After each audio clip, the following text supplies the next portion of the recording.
When a person stands square to the net, this is a foot position and a shoulder position, it is natural that they hold the racket like a fry pan, because the strings look at the target. You get less power when you stand facing the net with your feet and your shoulders.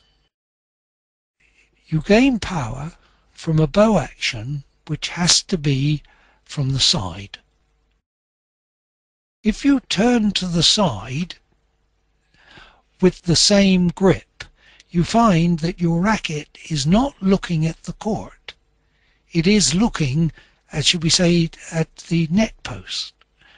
And if you then spin the racket so that it is facing the court, you find you are holding it with what is known as the surface grip.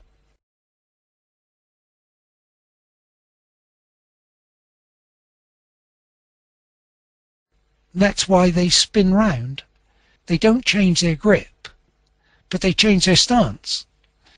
And so what they do is they throw it up in the air, bring the back foot up, and they're facing the net, and then they can hit with exactly the same as before. So they change their position.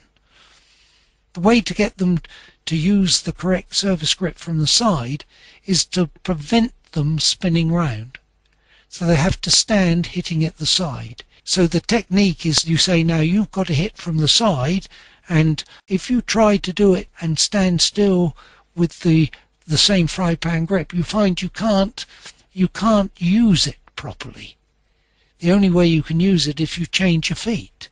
Well, you can do if you change the position of the racket, and you can hit it in the right direction. So you do it by trials and errors and bits and pieces and things like that.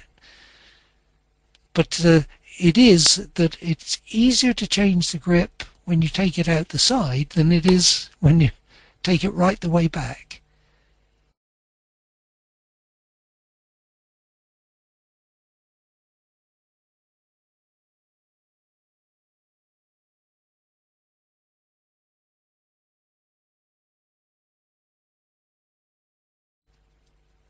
And you've got to make sure that you use the teaching techniques, because there's no harm in bringing the foot up as long as you do it at the last bit, not before. I've even seen world-class players bring their feet up and be cheating, but they still are able to get away with certain principles. Dent is the name of the player. There were two. There's one playing nowadays, Taylor Dent, I think it is.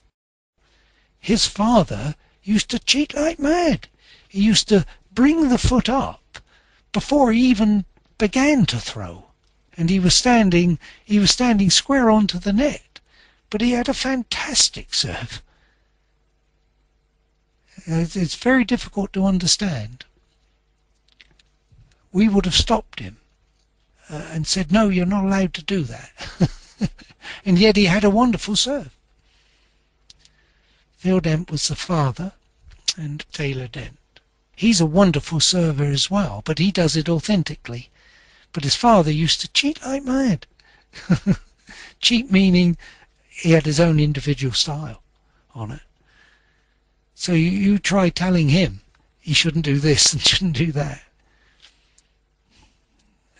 Anyway, that's the way I describe it. If you keep the same and you turn to the side, then you've got to be able to manipulate the racket to get it, and it's not straightforward. Whereas if you hold it with the correct grip, it is straightforward.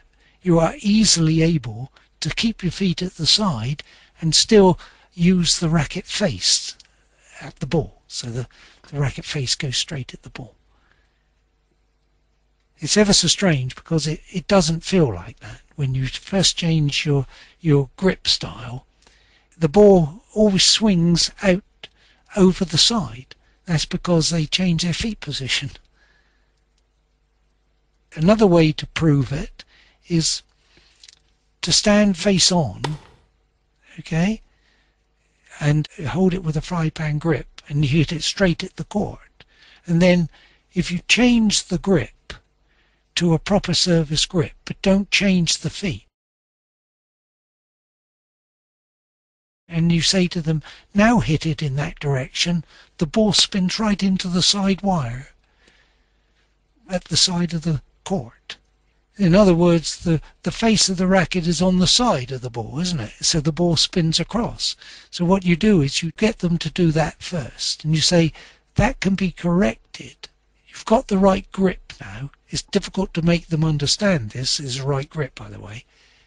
But if you bring your foot round so that you're at the side, now the ball that spins into the wire will spin into the court. And I think it's in the word spin. It's a form of side spin that imparts. So the grip imparts a side spin on the ball.